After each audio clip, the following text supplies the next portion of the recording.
این چقوری که من در درون اون قرار دارم حاصل یک بمب اندازی از هواپیمای نظامی میگ است که در سال 1993 در دهه روناب ناحیه غرب پرتافته شده است و این پیجای یک خانه بود که در اینجا در همون لحظه 15 نفر فراریایی که از ولایت ختلان به غرب پناه برده بودند قرار داشتند و در نتیجه این ترکش این 15 نفر کشته میشد و آنها را در قبرستان بالاتر این دهه اینها را به خاک سپردند. صاحب این منزل میگوید که آنها این چقدر خیلی هم ژرف بود و طی این 10 ساله می شود که در اینجا پرتاب انداختن، ولی با وجود اینم هنوزم خیلی عمیق این چقدری به نظر می رسد و اون نزدیکان کشته شده هایی که در اینجا بودن میگن هم دختر و هم پسر و هم آدمان کلانسال و هم خردسال نیز بودن که قربان یک بمب اندازی اشتباهی شدند. خونه ما همونجا بوده که بمب که زد خیلی باید طرف دولت همین واگن دادن مصد شکر در همین زندگی داریم. نازنین رحمانова صاحب این منزل شوهرش را چند سال قبل از دست داده است. وی با یادآوری از آن سالهای مدهیش میگوید در روزهای به خانه‌شان بمب زده شد که وی تازه از ناحیه طویلدره همچون عروس پا به آستانه این خاندان نهاده بود. حالا وی صاحب 2 فرزند است و میگوید در آن سالها هیچ خانواده آرام نداشت. برخی در فرار بودند، بعضی پناهگاه می جستند.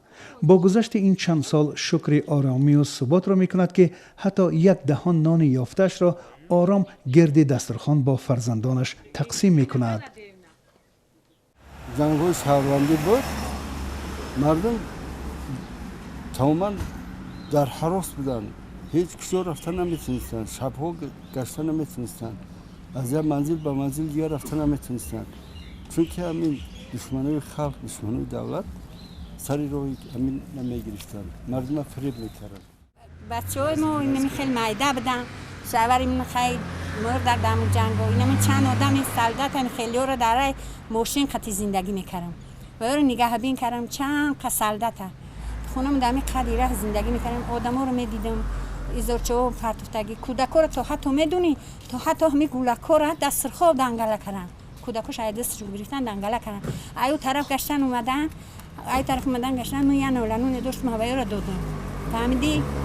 نون دادم و یارو نگه. خودشون کودکاشونو دریا انداختن. دریا دنگله کردن که دیگه ما میگم یه تاشم کپیدم دریا انداختم دیگه نتونستیم به شوش دادم.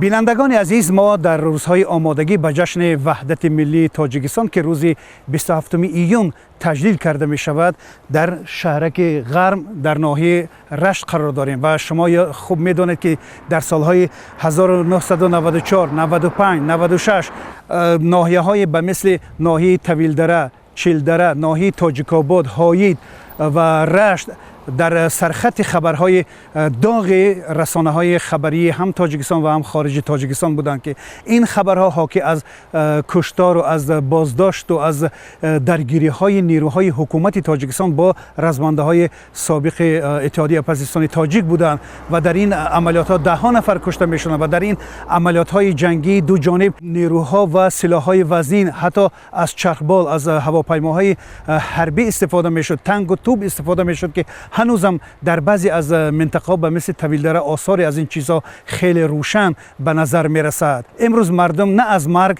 بلکه از زندگی صحبت میکنند. آنها در پی یک زندگی آسایشته هستند. آنها میگویند که با وجود اینکه امروز هم که جای کاری مناسب، معاش مناسب و مهاجرت کاری افزایش یافته است، اما از خدا میخواهند که دیگر آن روزهای تلخ، آن روزهای زشت دیگر به سرشان نآید.